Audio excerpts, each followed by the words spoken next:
আমার কি মনে হয় জানো, একটা বাচ্চার মধ্যে সেই সব গুণগুলো ছোটবেলা থেকেই ভরে দেওয়া উচিত যেসব গুণগুলো তুমি বড় হয়ে তার মধ্যে দেখতে চাও। একটা গাছ যেমন ছোট থেকে বড় হয় লালন পালনের মধ্যে দিয়ে, যত ভালো তুমি লালন পালন করবে তত ভালো গাছ ফল দেবে। তেমনি একটা বাচ্চাও তাই, একটা শিশুও তাই। তুমি যেমন বাচ্চাটিকে বা যেমন আদর যত্নে বড় করবে, যেমন শাসন করবে, যেরকম তুমি ভালো শিক্ষা দেবে, বড় হয়ে সে সেরকমই ফল দেবে।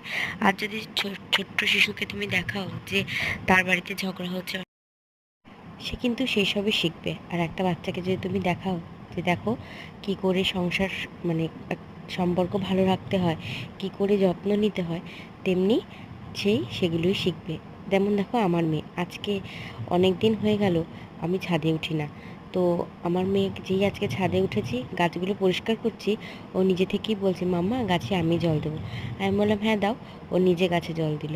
তো এইগুলোই আমি চাই ও বড় হয়ে মানুষের মতো